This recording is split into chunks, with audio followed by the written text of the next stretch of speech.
Okay, everybody, next breakout session about to begin. The title is Taking the DIY Out of Mobile Apps. We have a guy named Williamson who is going to lead this panel, and he's on my team at Rackspace in the office of the CTO. He's a former mobile apps guy, and he's a really sharp guy, and he's brought a couple of folks that he's going to introduce to you. So why don't you guys come on out, and we'll do the panel.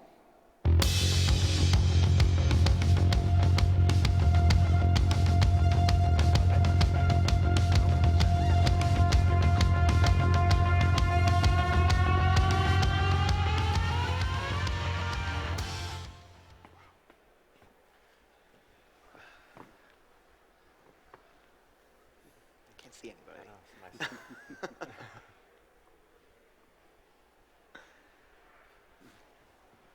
we go. Good thing this is a breakout and not a big deal. Yeah. That's right. I get in trouble for that. Well, welcome everyone. Thanks for coming out. For those of you I haven't met, my name is Williamson. I work on John's team, and my job is to work on mobile. This topic is pretty dear to me. I actually was a Rackspace customer before I worked for Rackspace, building mobile apps and doing DIY mobile backends and front ends. So I'm excited to come out here today and introduce my two partners, CloudMine and ClearBlade, and I have with me Marc, Will, Aaron Allsbrook. And today our topic is taking the DIY out of mobile. And we'd like to make this a workshop as much as possible. So if anybody has questions along the way, just raise your hand and we'll get a mic to you.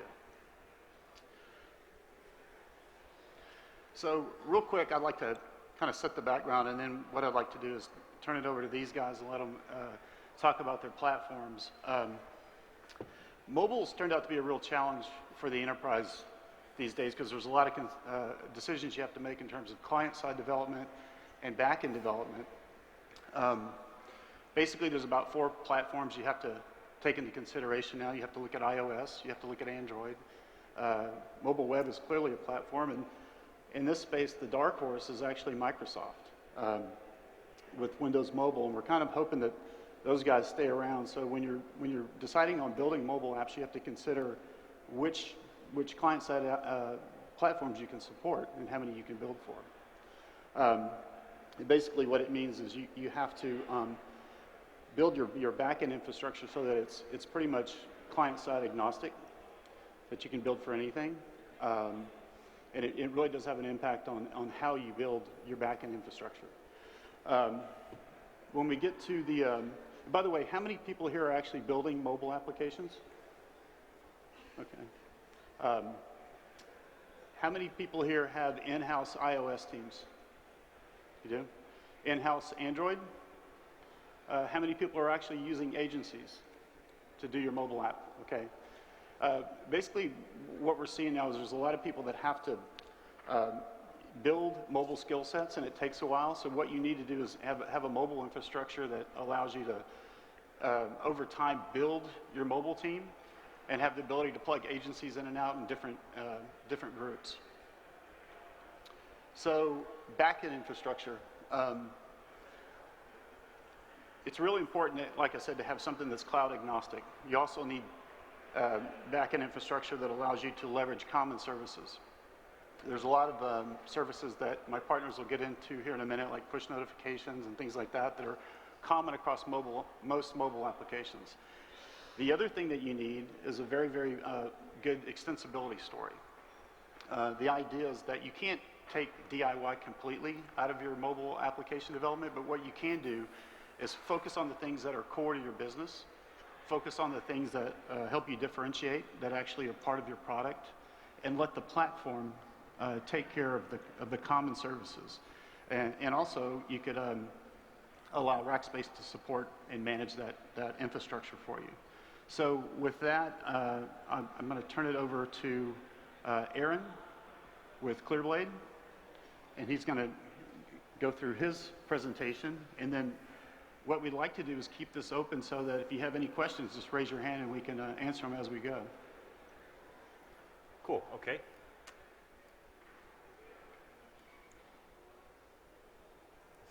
The deck rolling here? Like one more. One more. The green one. How's that? Okay, so I want to kind of introduce a little bit about kind of what the mobile backend platform looks like and what it is. I normally have lots to say about when I'm kind of talking about this, and I know we want to get to question and answers, but I thought really this morning, if you guys saw the Tinder CTO speak, he really kind of described what, kind of described in a really realistic way of what we're both doing. You saw him describe that they basically had two parts to their team. They had iOS developers, and then they had this back-end developer. So they spent 1/3 of their company was for somebody who built nothing that anyone ever saw, nothing that anyone raved about in the app stores. Really, the only thing that guy did was make sure that data moved quickly. So fundamentally, if the back-end didn't work well, they complained about performance or being buggy. Otherwise, no one even knew that back-end guy existed. What you then also heard him say and sort of imply was they launched, they waited 3 months, and it sounded like they redid it, right? They did it wrong, they learned a lot, so they basically reinvested in their entire back end, and then you basically heard him say how they've continued to fight with their back end, dealing with the scalability. That is the problem that mobile back end platforms help with. There are patterns on how Tinder's done it, how lots of companies have done it at this point, and rolling those patterns into one, dealing with the integration, all of that is what the mobile backend platform solves. So ClearBlade provides one as well, very focused on not only the new app development, but also the integration. Our company is built around dealing with large enterprises, lots of stories with big oil, big insurance, all those sorts of things. So for Tinder, it might have been 30%, 40% investment in their back end. From those sorts of scenarios, you hear that it's really 60 to 80% of effort is spent on this back-end environment. And that's really where we're there to help. That's how we can save tons of time on the app development by making the back-end easier. Easier to consume because everything comes out in a way that your iOS developers, your Android developers, your Windows developers, your web developers know how to talk with it. So we take all of the cruft and architecture in the background and make it very easy to consume. For ClearBlade, we provide a kind of fundamental pillars associated with that. One is data. You've got to be able to store data. You've got to be able to integrate with the other data that's out there. We also provide real-time messaging. So if you wanted to do WhatsApp in a box, that kind of functionality is built in as well. Or you can take it even towards the Internet of Things idea as we move that direction of having your phone turn on the lights. You have to send that message around the room. And then the last piece of that is integration. We do the code integration where you can write your own logic.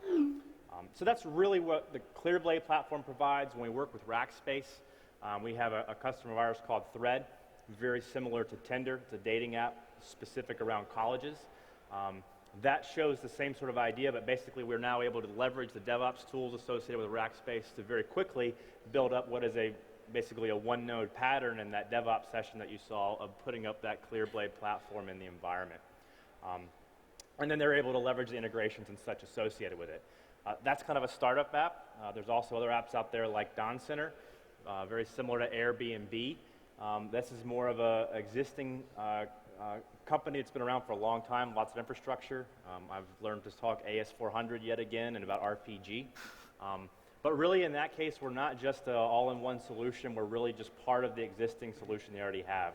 So we sit next to the AS400, we sit next to the Pure, leveraging existing skills in RPG and JavaScript. All helping folks get to that app side. So that's a little bit about the context of what ClearBlade and our backend platform does. It's about kind of simplifying that first step and letting folks focus on the actual app itself. Okay. Pass it around. Be a hero. Thanks, Aaron. So I'm Marc Weil. I'm CTO of CloudMine. Actually, we call ourselves frenemies. Competitors, but we'll share the stage together. Aaron actually did a really good job going through the general value proposition of a lot of the vendors in our industry. So I actually got the easy slides. I get 4 of them, and then we get to move on to questions. So just real quick, I'm Marc Weil, and CloudMine's an enterprise-grade mobile gateway, and these are the types of things that I work on. So I see this with a lot of our customers every day, especially security. So CloudMine's big differentiator in the market is data security. to us, at the core of every mobile strategy, regardless of whether you're a Fortune 100 or you're a startup, is trying to figure out how do you get data from where it lives out to the consumers, and how do you collect new data from consumers on the front end back and run analytics, pump it through a Hadoop cluster, and actually gain insights from what's happening on the client side. So data can really come from a variety of places. For us in CloudMine, these are really the big five that we see. We're focused really heavily in healthcare and have a lot of focus in HIPAA compliance, HIPAA high tech, as well as other heavily regulated sets of data. So really all of those things together, plus existing enterprise data sources, kind of like what Aaron was saying, an Oracle database or some other line of business app behind the firewall, is where a lot of the data comes from for us. And in terms of mobile in general, there's two things that are most important to have a successful mobile application. The first is, of course, data security. I'm sure everybody here has followed a lot of the breaches that have happened in terms of Target, Walmart, Anthem. There's a lot of data leaks that have been happening. Hackers have been able to access corporate resources far too easily. So this is paramount in 2015 to make sure it doesn't happen to your company. And second actually is design. It's been proven time and time again that mobile applications are not going to be successful in the hands of a consumer if it doesn't feel polished, if it doesn't feel high quality, if it's not responsive. And by responsive, I mean the user interface, when you actually press your finger to the screen, responds instantaneously. There's a study done that says that a person will feel lag on their user interface on the phone if the UI takes greater than 250 milliseconds to respond in any scenario. So as long as you have that covered, that you've covered one of those points. And the long and the short of all this, why does this matter, is that both ClearBlade and CloudMine and any other vendor in our industry is here to make it so you can focus on design. So you can invest a larger percentage of your budget in your mobile applications in the design and the user experience research, as opposed to a lot of the infrastructure architecting and software authoring that occurs on the back end that have typically taken up larger portions of mobile application budgets in the past. So that's it for my spiel. This is actually, I just came up with a set of questions I wanted to seed some of your minds. So 6 questions you can ask about if you don't have any of your own. But really what Aaron and I want to do with you guys today, even though we're up on stage, we want this to be more of a conversation. We want to hear what the things are that you're building, how you're building them. If you have questions about should I use a digital agency versus, should I build this in-house? Should I be native or hybrid or a web application? Both Aaron and I see hundreds of applications out there in the markets every day. We talk to many, many customers and prospective customers about their needs. And that puts us in a unique situation to sort of provide that knowledge to you guys. So with that, I will stop talking and see if anybody has any initial questions to get us going. I can't see anybody, so it's also kind of challenging.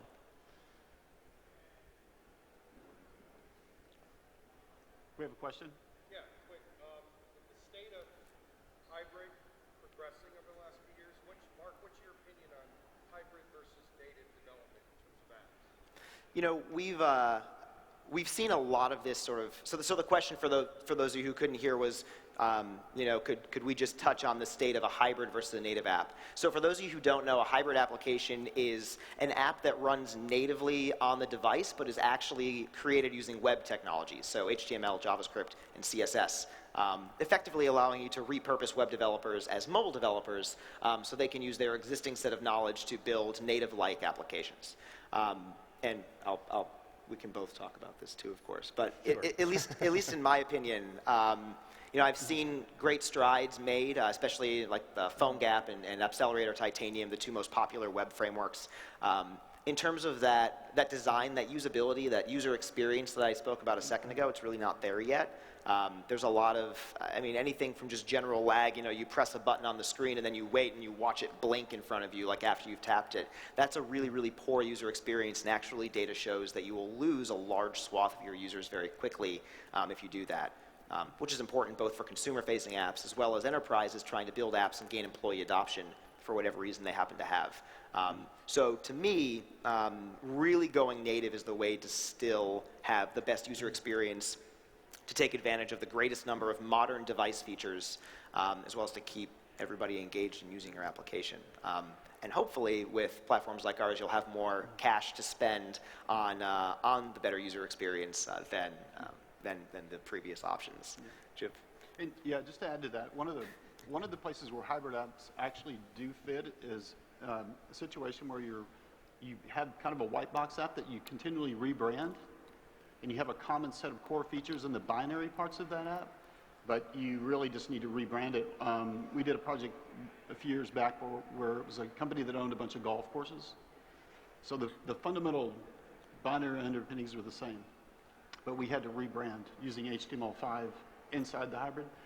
I think that's a pretty narrow category or class of applications, but in that case, it works really well.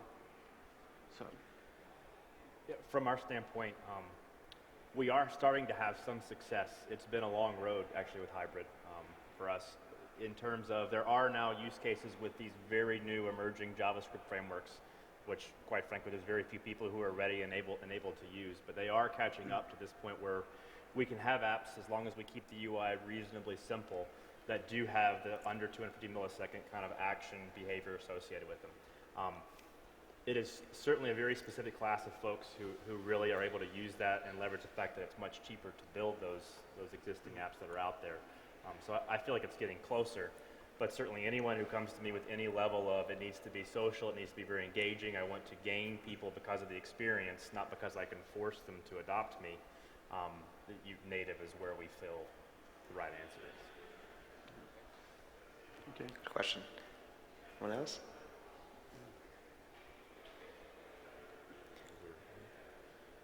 So I have a question for the audience.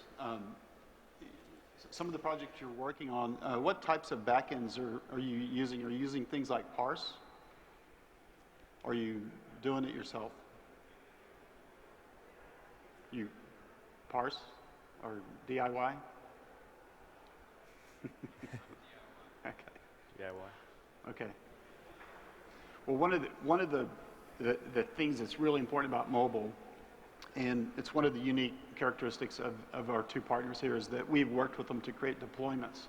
And what that allows you to do is you can access their platforms via a multi-tenant offering so that you get that easy, low-friction connection like you do with something like a parse, but you also are able to run it on your own infrastructure that we can manage. And the idea there is that a lot of people get consumed with all of the amount of data sources that a mobile app requires, but what they quickly realize is the amount of data that a mobile app can generate. And it's a high volume of data, but it's also the nature of the data itself is something that you, in many cases, can't store in a multi-tenant offering. For example, it's very time-stamped, it's location-aware, and in the case of a healthcare app, it could fall under HIPAA requirements. And that's a case where you could pull in a partner like CloudMine, and you can actually store that information securely in your own infrastructure. Any other questions?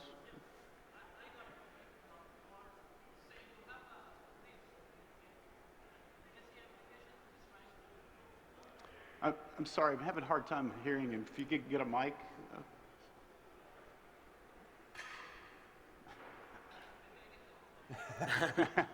It's come up. Okay. So you have a lot more legacy applications now, say banking or medical applications, which are trying to go mobile, right? Do you have any recommendations as to how to go about when we design mobile for these applications? Because not necessarily the data is in NoSQL format, it is more traditional, and it still has to coexist with something that's out there. Good question. Sure. Do you want to take it first? Yeah, so I'll start. So that's really kind of the world I come from. I actually am IBM by background, and dealing with lots and lots of really ugly integrations is what I helped create the problem, and now I had to help solve the problem.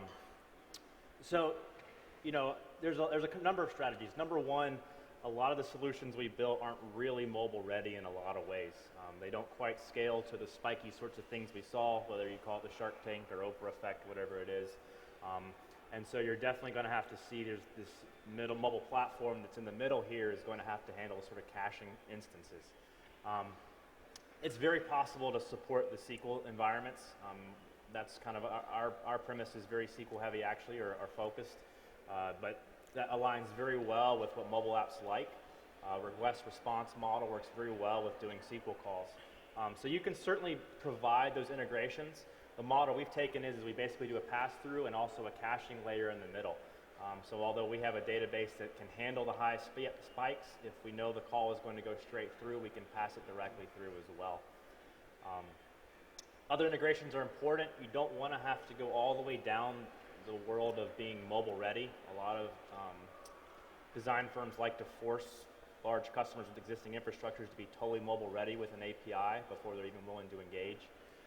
There are lots of ways to kind of leverage that middle ground, whether it's working with the SOAP services you might have in process or putting a wrapper around jars that might exist already.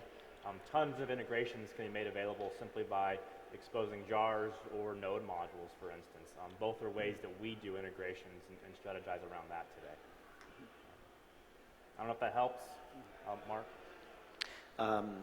Yeah, I had a question. So just to jump off that, yes, we have a few customers that are doing that as well. For them it was more about, they had an existing data set, highly transactional data set, very relational, and they wanted to expose it out to mobile devices. So I'm not going to name names here for this particular case, but in this example that I'm thinking of, it was about 25 gigs of relational data stored in Oracle in a private data center in New Jersey. And they wanted to basically segment that data by customer and expose that data to apps running on customer devices. If they achieved 100% penetration, it would be about 7 million devices across the continental United States. And these are, so you're dealing with 3 time zones, so it's tough to predict spikiness. This particular customer is in the retail space, so of course you have that pattern alongside it. So the issue that they dealt with was that the CIO did not want to expose his Oracle database installation, which at the time I think he had 2 CPU licenses, so not really a lot. He didn't want to expose those 2 installations to 7 million Android and iOS devices. So he basically ended up using CloudMine as that caching layer. We have similar functionality as well. So what he got to do is say, hey, we have 25 gigs of historical data over 4 years that I need to mobilize. And then we're going to have approximately 100 to 250 megs of data generated every day. And that also needs to be mobilized. So he does ETL style sync job every morning at 4 in the morning. It pumps that data up into CloudMine. And the connector that he's using, which is part of CloudMine, actually transforms it. So you mentioned that you're not always in a state where you have all your records in a NoSQL format. That's okay. As long as you're using a transformer that can take that relational data and map it into a JSON format that the mobile developer can consume client-side, that's fine. And then, of course, because there's the caching layer in the middle through CloudMine, his Oracle DBs are never directly connected to from internet traffic. That doesn't have a correlation at all. So effectively, he got to expose his data to 7 million end devices and not increase the traffic to his Oracle databases at all. So that was a strategy that worked for him. That was a really good question, and it was also really 2 good answers, and it touched on a really important part of these mobile platforms, in that they can allow you to implement a caching layer by policy, by going into their control panel and actually knowing a little bit about your data and knowing the rate at which you need to cache it or decache it, as opposed to every time you build an app, go out and re-implement a caching layer. So that demonstrates the advantage of the platform. And it's an important differentiation between caching layer and a custom API, because as Aaron mentioned, this is a common strategy is if an enterprise wants to be mobile ready, the first thing they have to do is create an API layer on top of their existing databases. And after they make an API layer, then they maybe need to invest in an API management layer like Apogee or Mastery on top of that. So you have to layer all these items up. The problem is that all of that, they're all ancillary tools that eventually allow you to reach your goal of being mobile or enabling the building of a mobile app, but they're not the direct solution. It's a lot of meandering in order to get there, and all those solutions are actually quite expensive.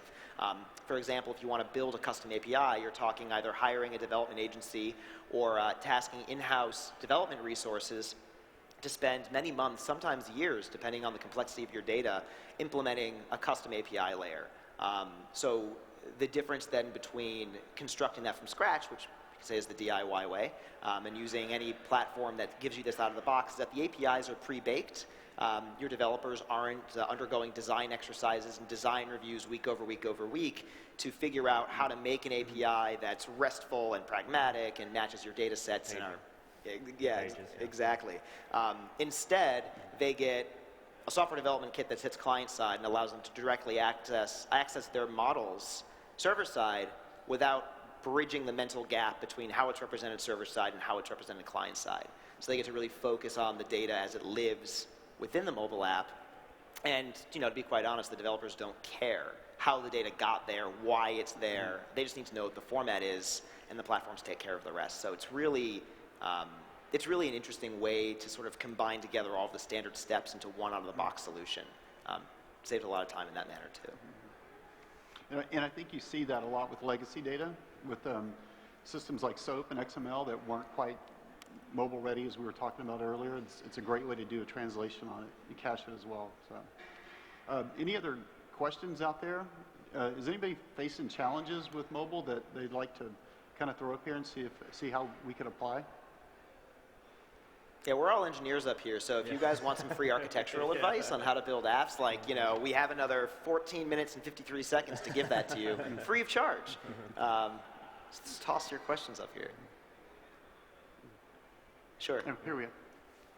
Question is, we've been building some applications that requires to work offline, and that means that we use some small lightweight database on the front end of the mobile device, and we're working fine, but I'm not fully satisfied with that replication mechanism, what it should be, and performance-wise, we are having some challenges.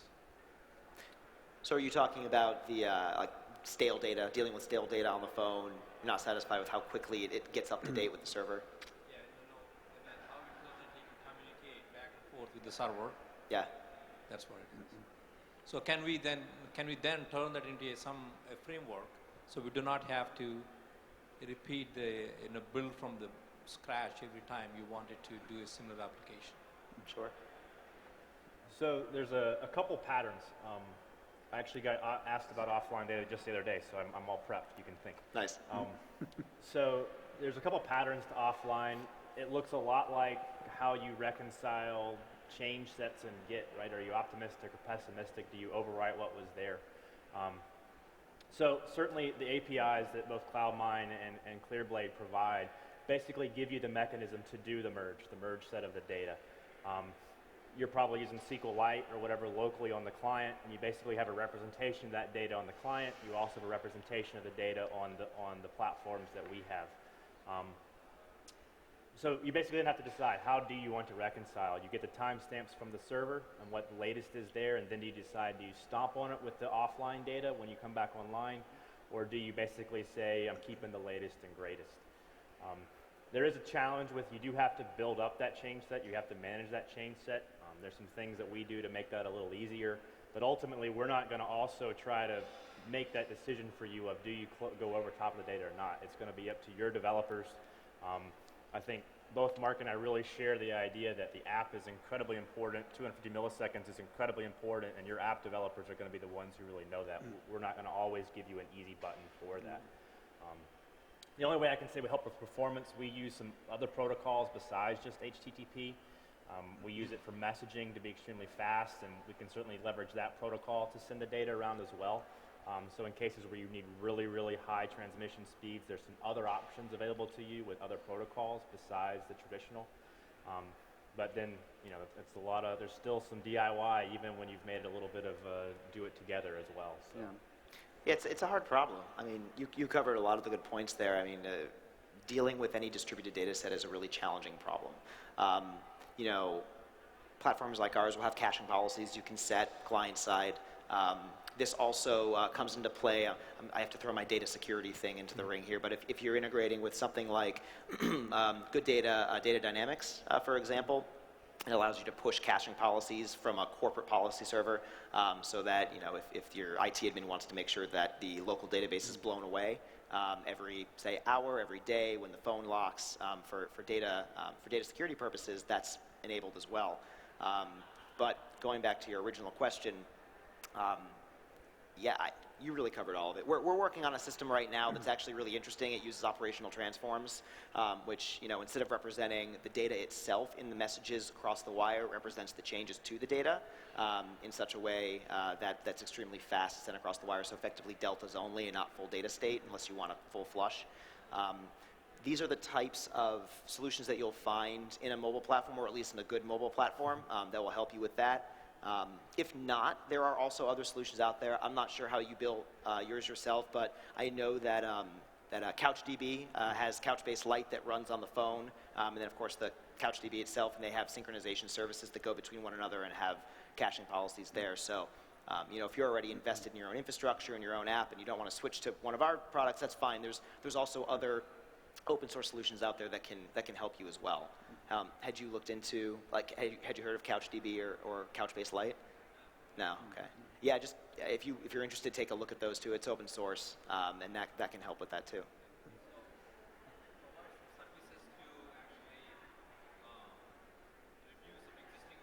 Of applications? Can you say that one more time? Sorry. Do you provide services to review an existing architecture of an application? For right now, I do have an application. Will you help us review those things and see whether I advise anything that we need to change on it? We do it as part of our sales process. It's not a service that, just speaking for ourselves, for CloudMine, that's something that is pretty typical right now during the sales process, just because mobile is so new and a lot of people are having the same struggles as you are, trying to wrap their heads around all these new concepts. So yeah, that's typically the way we sell. It's not a full, it's not like, you're not going to receive like a full report or anything, but we'll walk through it with you and see if we can figure out a way that we can help you make it better. But it's not like an official service. Do you guys do anything like that? So I think, the first letter is certainly part of the sales process. Yeah. When we walk away, you definitely know what's going to be different in your system with ClearBlade there, and what the new data structures would look like. I think, though, we both have kind of a pretty big set of partners at this point who also work enough with our stuff that they can help you represent that as well. So there's definitely part of the sales side, and then it's also part of our ecosystems that are building up with us as well to help us in Rackspace, too, at that point. Absolutely. But I think you were touching on a very big question that we probably don't have enough time to cover. Often in mobile, people will grapple with the connected versus not connected state of the application itself, because the mobile device, especially the native applications, have a lot of power. They have their own file system and their own databases that you can use. And you can do a lot of cool things when you're not connected. However, you've just introduced a massive set of synchronization problems. And I think a lot of people go down that track, and then they'll just basically back it up and say, all right, we're going to have a policy of running either connected or not connected, just to reduce the scope of the application itself. We actually had a partner of ours, so basically a partner who builds apps with ClearBlade, the other day send out the big recommendation of the more you push to the server, the better, mostly because they could actually make changes so much faster than they could sending client-side logic, trapped in the Apple loop kind of thing. So Yeah. There's multiple reasons for why a back-end server can help with that. That's right.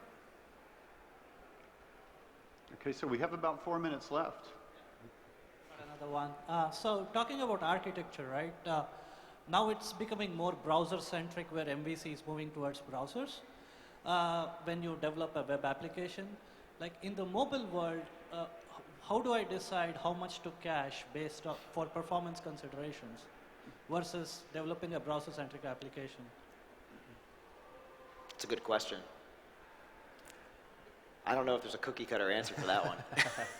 Well, there's not an easy answer to that. Caching is one of those things where you have to know a lot about your data, and you use sample theory. You decache is twice the rate that it updates, and in general, you cache as much as you can. That's kind of the general rule of thumb. Now, I greatly oversimplified the question, but you really have to go through and go deep on each data source and how fast it changes. That's really what it comes down to. What kind of data? Yeah, you look at Tinder, you better not get the same girl twice, right? So caching isn't helpful there, right? So. No, it's basically, it was a generic question about designing when you design data models, right? You have more flexibility when it comes to a web application. You can have a bigger data object, and with things like Angular, you just do the whole thing where the page itself is represented as a model in the memory. I can't obviously do that with mobile yet, I believe. Right. Yeah, that's so this is actually two questions, I think. I think you're asking two. One is, how often do you bust locally cached data? And two is, how do you determine the structure of your data such that it's optimal for transmitting over a high latency network? Yeah. Yeah. All right, that was the question, right? Yeah, That was exactly. Yeah, so this is actually the standard recommendation that we give any client who's starting to build on CloudMine is that larger numbers of smaller objects is always better than smaller numbers of larger objects. The reason for that is simply it's easier to auto-index, but really it's also easier to download only the data you need on the first page of your app.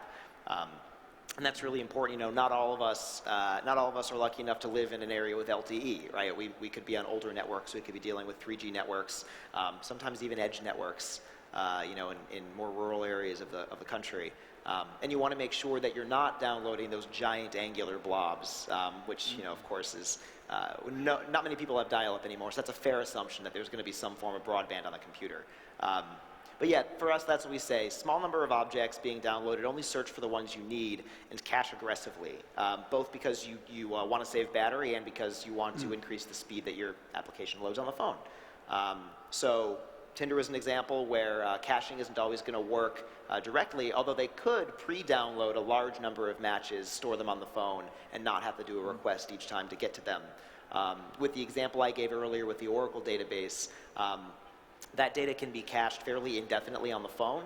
It's basically that data is generated one time from one source and never changes. So once you have it, you can keep it forever until you run out of memory on the phone.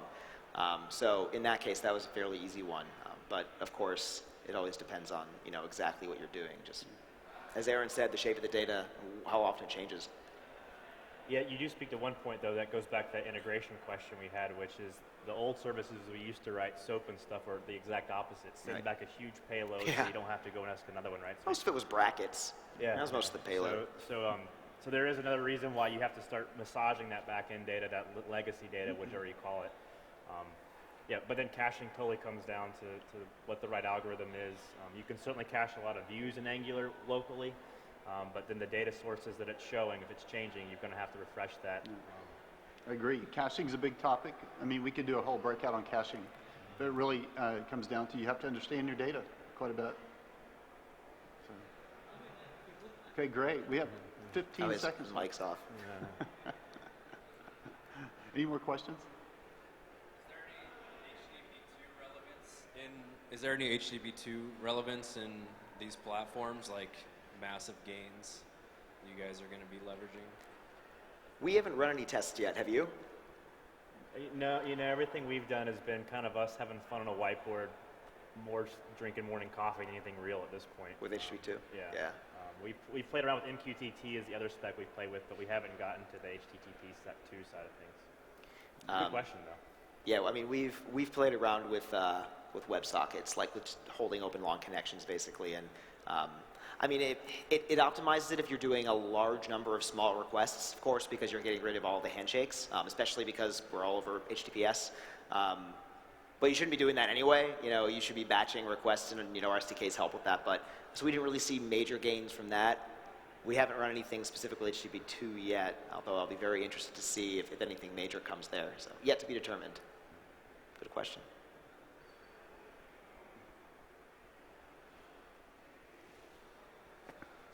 Well, all right. Thanks for coming out, everyone. Yeah, thank you. Yeah, thank you guys. Thanks for the questions. Yeah. Thank you guys, I appreciate that. Appreciate you guys coming to spend some time with us today. Yeah.